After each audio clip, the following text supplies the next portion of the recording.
I am once again sick with a cold, so I asked my buddy Dr. Chaos to narrate this video. This video won't be like my usual videos about conspiracy theories. This is a true story that happened, and there were eyewitnesses. Take it away, Dr. Chaos. Big thank you to my buddy Super Happy Fun for letting me narrate this video while he's sick with a cold.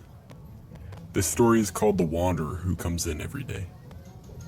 I work at a small local ice cream shop tucked away in a quiet corner of town. Nothing fancy. Just a few booths, some tile floors that squeak when you walk on them, and the kind of cheap overhead lighting that makes everything feel a little faded. It's the kind of place that feels like it's been there forever. And in a way, it has. Most of our customers are regulars.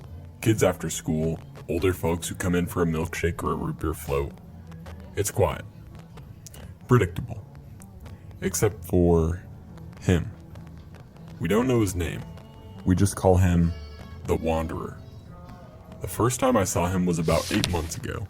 He walked in right as we were opening. Tall, weathered, maybe in his late 50s, but his age was hard to pin down. He wore the same thing every time. A faded brown trench coat, beat up black sneakers, and a backpack that looked like it had been through hell. He didn't say a word, just walked in, scanned the room slowly like he was looking for something, then sat down in one of the red vinyl booths against the wall. He never ordered anything, not even water. He would just sit there, completely still for hours. His hands resting neatly on the table, his eyes distant, not looking at anything in particular. At first, we thought maybe he was homeless, but he didn't ask for money. He didn't bother customers. He didn't even acknowledge anyone. He just sat. When we started watching him more closely, we noticed something strange. Every time he sat in the same booth, he would lean forward and count. Quietly, lips barely moving. He would slowly run his fingers along the red vinyl, sometimes whispering numbers to himself. Once I got close enough to hear him. He was counting sparkles. You know how those retro booths have that cherry red color with the flecks of glittery silver in the cushions? That's what he was counting. Every single one. After a couple of days, we expected him to stop coming, but he didn't. He became a fixture, always in the same booth, always staring into space. We started making jokes about him during the slow shifts, calling him our silent customer of the month. But then it got weirder. I noticed he'd sometimes glance at people as they walked in, not in a normal way, more like hopeful. He'd subtly lean forward when someone looked in his direction, almost like he was waiting for something. One time I saw a man, some guy from out of town, take pity on him and buy him a small cone of vanilla. The Wanderer didn't say thank you, didn't smile. He just slowly took the cone, looked the man directly in the eyes for an uncomfortably long time, then went back to his seat. I don't know why, but that moment chilled me more than anything else. He finished the cone, stood up, and left without a word. And the next day, he came back. Sat, stared, counted sparkles, and waited. One of my coworkers, Danny, thought it would be funny to try to mess with him.